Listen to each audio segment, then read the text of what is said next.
and gentlemen, the story you are about to hear is true. The names have been changed to protect the innocent.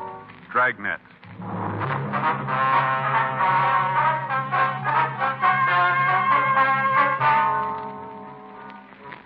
You're a detective sergeant. You're assigned the homicide detail. A young man walks into your office and tells you he wants to give himself up. You don't know if you can believe his story.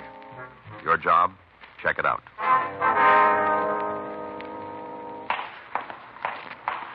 It was Monday, December 10th. It was cold in Los Angeles. We were working the day watch out of homicide detail. My partner's Frank Smith. The boss is Captain Lorman. My name's Friday. We were on our way back from records and identification. It was 11:15 a.m. when we got to room 42, the squad room. Joe? Yeah, Danny. Kid waiting to see you. Did he say what he wanted? No, said he wanted to talk to you, nobody else. Did he give a name? No, nice-looking kid. All right, we'll talk to him. Be right with it, Joe. I'll check the book. All right. All right, do you want to see me? You Sergeant Friday? That's right. What can I do for you? I want to talk to you. Nothing in the book, Joe. What's your name, son? Emil Salter. Emil, this is my partner, Frank Smith. Hello, Mr. Smith. Hi, son. Why'd you ask for me? Well, they told me to. Who's that? The men in that room across the hall, the business office. I see.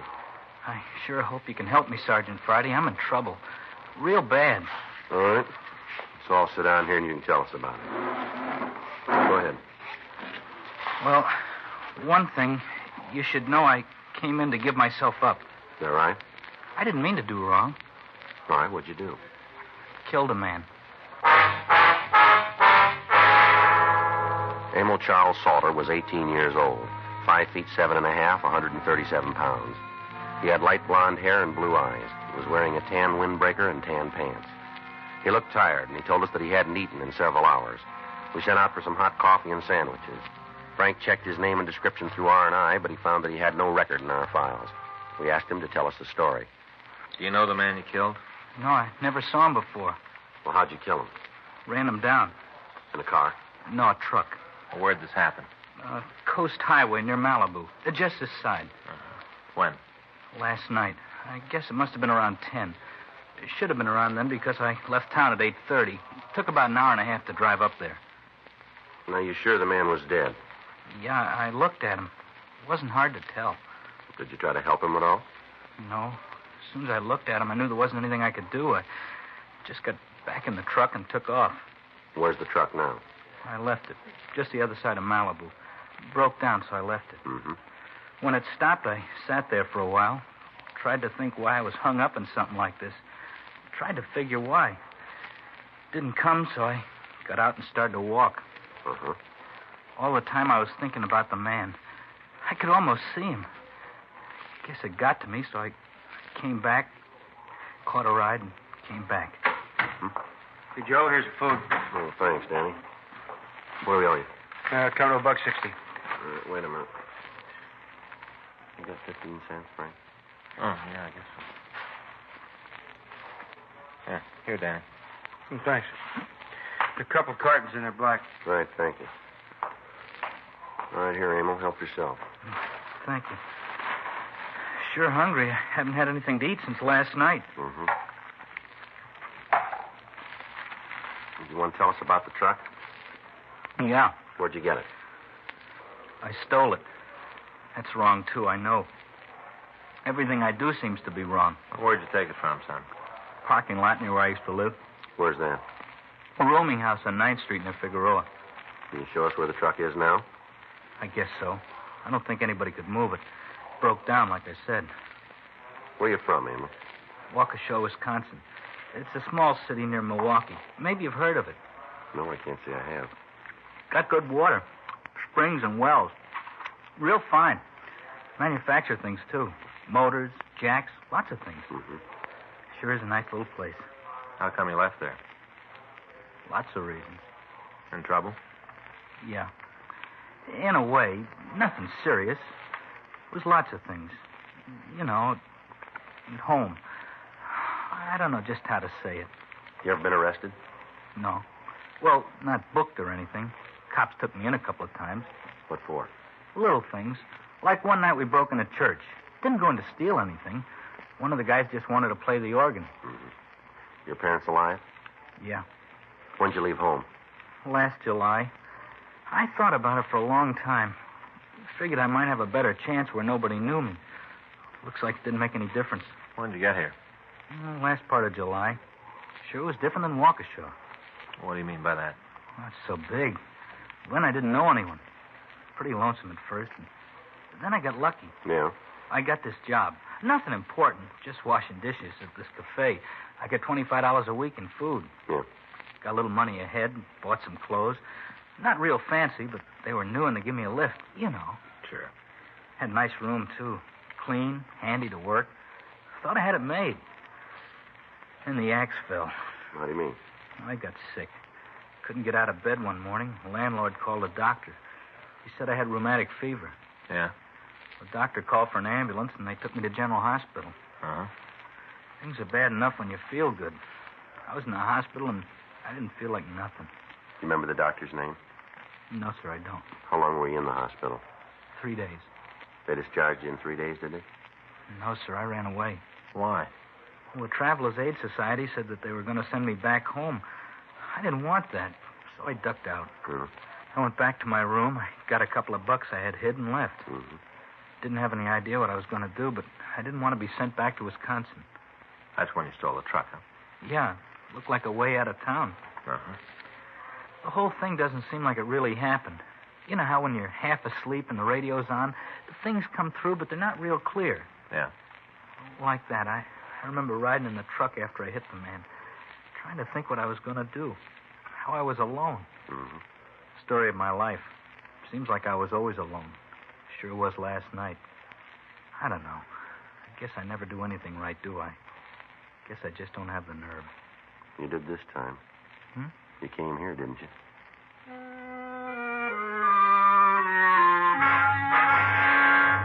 We put in a call to accident records and verified Emil Salter's story. The body of a man identified as Lloyd Holtman, transient, had been found by officers of the Highway Patrol. Holtman had apparently been struck by a vehicle traveling at high speed as he walked along the road. We checked with Lieutenant Lee Jones at the crime lab, and we found that his division had made an investigation. Frank and I left the office and went over to see him. He showed us pictures taken at the scene. On the victim's coat, the lab crew had been able to find traces of blue paint. Jones was not able to tell us what type of vehicle had hit the victim, but he did say that from the high rate of speed at the time of impact, there would be extensive damage to the front end of the vehicle. Emil Salter was booked on charges of violation of Section 480 V.C., a felony. Frank and I checked him out of the main jail and drove out to where he'd left the truck. He told us to drive up Highway 101. When we got past the Malibu colony, he directed us to turn off onto a dirt road. We drove about 200 yards, and then he asked us to stop. You sure this is where you left the truck? Yeah, just over there, behind those trees. When the engine started acting up, I looked for a place to park. Figured it'd be better if I got off the road. There it is. You can see it now. Uh-huh. This is the same one you stole last night, is it? Yes, sir. It's the one I was driving. I'll check the front end. Yeah. Did you have anything to drink last night? No, I had enough of that at home. Mm-hmm. You're sure this is the truck you had when you hit that fellow? Huh? Yeah, I'm sure. I don't know what all the questions are about. I said I did it. I'm not trying to hide anything. There's nothing up there, Joe. Front end's clean. Well, it doesn't make a lot of sense, does it? No. I don't understand what the problem is. Well, what you tell us doesn't add up with the evidence here. What do you mean? Well, the report we got says that the man was killed by a blue vehicle. Uh-huh. Now, take a look at that truck, will you? Yeah? Black. We put in a call to the office, and we asked them to send the tow truck out and impound the vehicle. We stood by until they arrived. Frank and I drove Emil Salter to the scene of the accident. He pointed it out for us. According to the information we'd gotten, the location he gave us was the place where Lloyd Holtman had been found. We checked the area, but we failed to come up with anything new. 5:20 p.m., we returned the suspect to the main jail, and we went back to the office. We sent a radiogram to the authorities in Waukesha asking for all available information on Salter. At 6:47 p.m., we checked out of the office. The next morning, December 11th, Frank and I met in the squad room. Hi, Joe. Good morning. See the morning papers? Yeah, guess there isn't much news, huh? Well, sure gave Salter a lot of space. Yeah, wish we could find the answers. I called Lee when I got in. They went over the truck, found a lot of the kids' prints, but they didn't turn anything that would point to an accident. The way the body looked, there should be something on the car that ran him down, shouldn't there? Excuse me. Yes, sir. I wonder if y'all could help me out? Well, we'll try, sir. Come on in. What is it you want? What, their kid in the paper? Sir? You know, a young kid that ran down the old bum, Emo something? Salter. Yeah, that's it. Well, what do you know about it? Well, just take it easy now. A couple of things I got to be sure of before I tell you anything. All right, what's that? Well, I ain't going to get mixed up in nothing. We can't promise you that till we heard what you got to tell. Now, I'm wasting my time. Bye. All right, just a minute. Huh? Maybe I better straighten you out, mister. On what?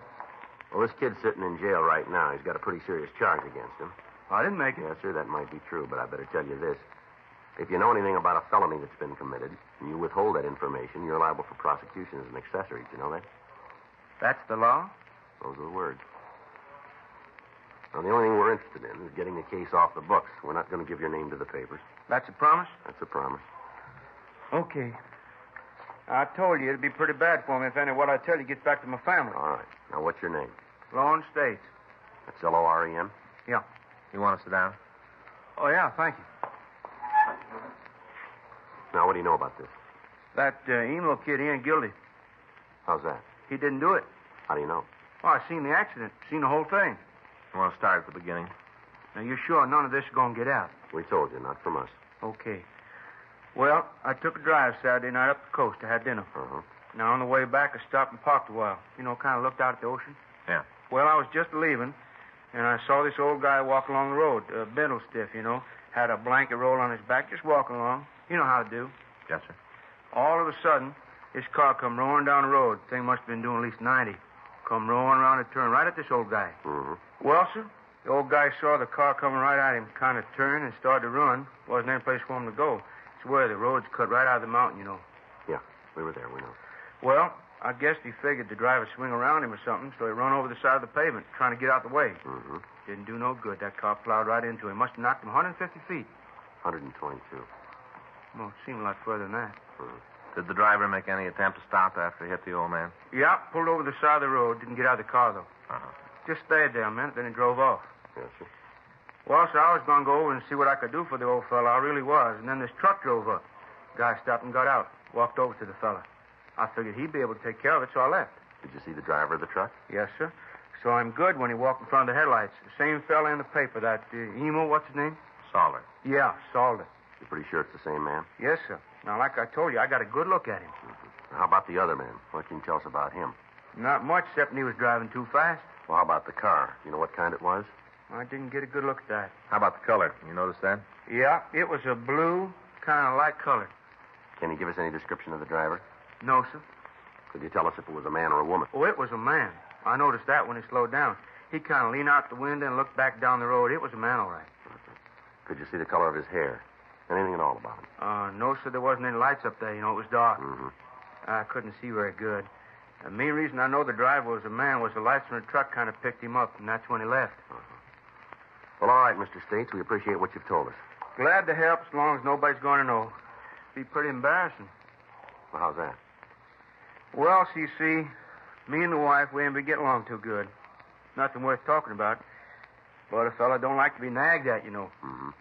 Well, there's this little secretary in our office, and she and I talk once in a while. A couple of times we gone out for morning coffee together. Mm-hmm. This last beef with my wife, I figured I'd fix it good. So I asked the secretary for a date. She gave it to me. We got together Saturday night. Had dinner at a place up near Malibu. Mm-hmm. On the way back, we just parked and talked. Nothing wrong, mind you. But I don't guess my wife'd understand if she found out. I see. So you see why I don't want nobody to know about Saturday? It'd be kind of tough to explain. Yes, sir. Got to thinking about it, though, and what that kid, Emo... Salter. Yeah. Got to thinking what he must be going through and decided maybe I better tell about it. Well, sir, it's going to help him a lot. Yep, I guess so. Oh, something else you might be able to use. What's that? Might not be worth anything out of state and all. What's that? The hit-and-run car? Yeah. I got license number.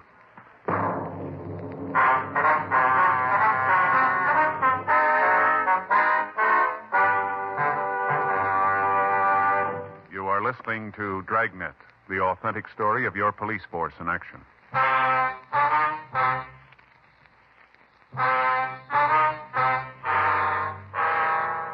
We got the license number of the hit-and-run car. Also the fact that it carried an Illinois plate. We put out a local and an APB on it.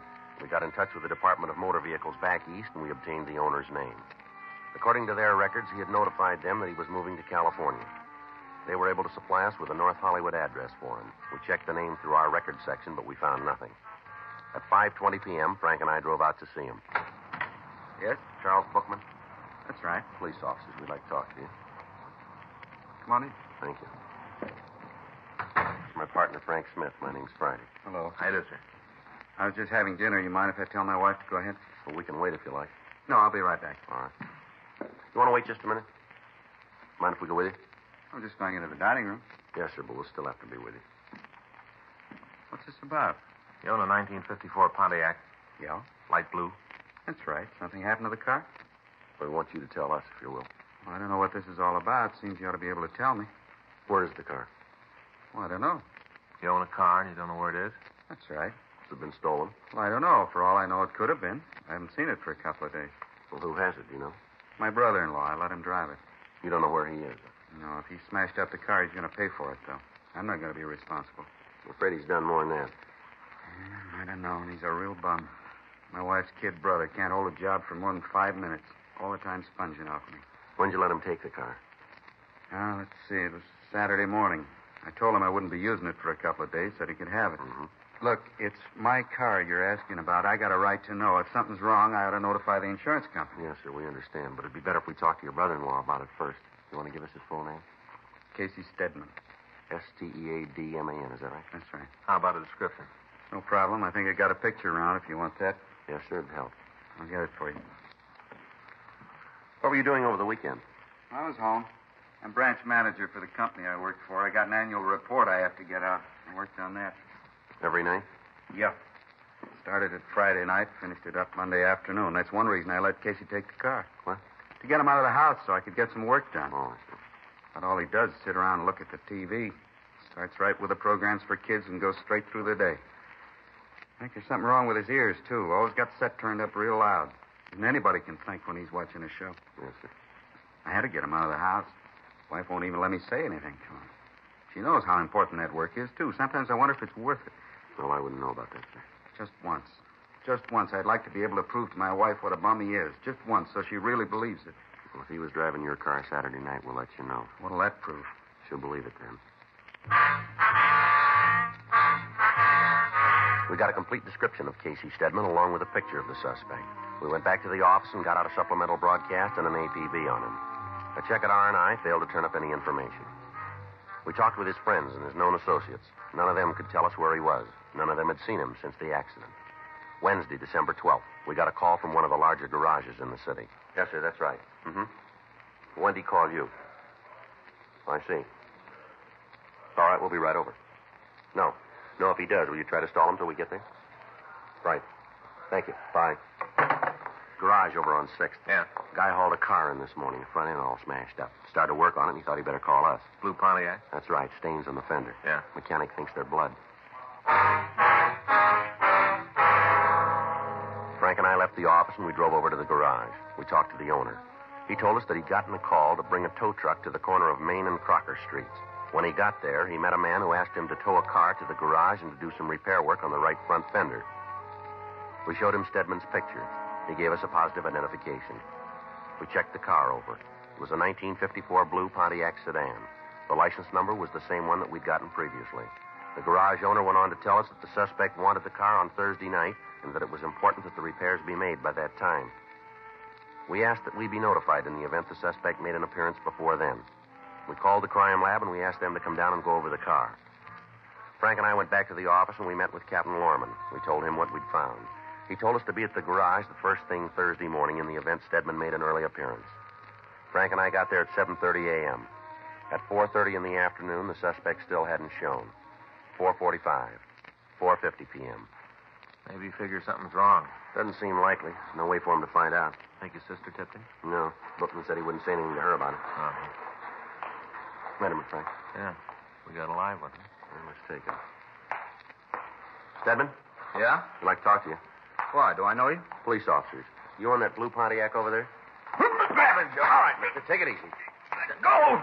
I know nothing about it, nothing. I never saw the car before. The fellow that towed it in says you're the one who called him. Well, he made a mistake. Must be a lot of men who look like me. Nothing special about me. Our crime lab's gone over the car. As soon as we roll your fingerprints, we'll be able to tell for sure. What's that going to prove? Maybe I did drive the car. Nothing wrong with that. No law that says a man can't drive a car. We got one that says you can't use it to kill somebody. I didn't do that. Yeah, sure. Oh, you don't believe me, do you? Nope. That's kind of lousy, isn't it? How do you mean that? You walk in here, you already made up your mind I'm guilty. You call that fair? We just got to go with the evidence, mister. Well, you got nothing to prove I was in that car. Nothing to show that I killed anybody. Just trying to make me say I did something I don't know nothing about. All right, come on, let's go. You just wait. You take me to court, I'll tell the whole world about this lousy deal. Yeah, well, I don't know about the world. Yeah? But we'll be there to listen. We took the suspect back down to the city hall. As soon as we had his fingerprints taken and compared with the ones found in the car, we showed him the physical evidence that we had. When it was presented, he confessed to killing Lloyd Holtman. He made a statement, and we took him over to the main jail where he was booked in on a charge of violation of Section 480 V.C., a felony. Before we left the jail, we had Emil Salter brought from his cell to one of the interview rooms. He looked like he hadn't slept for several days. Sit down, Emil. Thanks. How do you feel? Not too good, Mr. Friday. Oh, we got some news for you. Yeah? You didn't kill that man. You're not lying to me. No, we've got the guy that did it. Oh, that's good. Since that night, all I've thought about was that man lying there. I'm glad it wasn't me. Yeah? You know, you still have to answer for auto theft. Sure, I know. Funny. The reason I left home was to build something new. Here I am in jail. Mm-hmm. Just me, I guess. I blame my parents, my brothers, everybody. All the time it's me. There's nobody else to blame, really. Well, you can try it again, Emil. Yeah. But it'll probably be the same. Always on the outside looking in. What do you mean by that? Well, like back in high school. Maybe you'll think it's funny, but like one time I wanted to go to the junior prom. Real bad. Didn't have the right clothes. Didn't have a date. Who'd want to go out with a shrimp like me? Well, did you ask anybody to go with you? No, I knew better. But I went to the prom anyway. Mm-hmm. All by myself. No date, no nice clothes. Just old cords and a beat-up jacket. Want to know how I went? Uh-huh. I sat on the fire escape. Yeah, I watched the whole thing through the gym window, sitting on a fire escape. They had lanterns and stuff. Kids all dressed up real pretty. It was nice to watch. Mm-hmm. Saw the Grand March, everything. Only one trouble. Yeah? Like I said, I was all alone, looking in from the outside. Well, we got to shove off, Emil. Well, thanks for coming over. It's all right. See you, son. Sure. You want to wait here? We'll send an officer in for you. Yes, sir. Thanks again.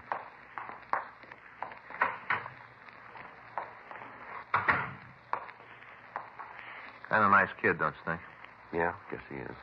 Guess a lot of things caught up with him. Kind of gives you a funny feeling talking to him. How do you mean that? Well, you know how when he worked all night and you get home early in the morning? Mm-hmm. You're too tired to sleep and you hear a train whistle from the other side of town.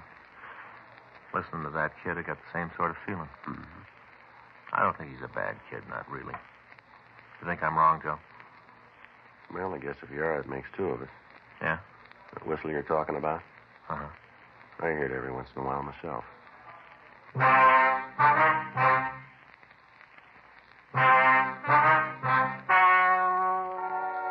story you have just heard is true. The names were changed to protect the innocent. On April 16th, trial was held in Department 97, Superior Court of the State of California, in and for the County of Los Angeles.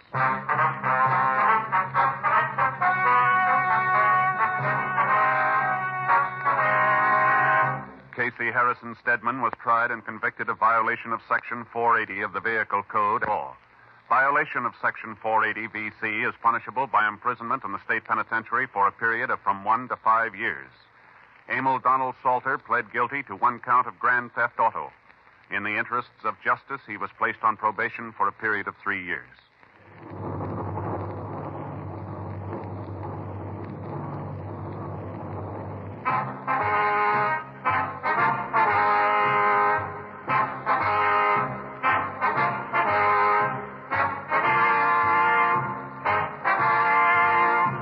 You have just heard Dragnet, the authentic story of your police force in action, and starring Jack Webb, a presentation of the United States Armed Forces Radio Service.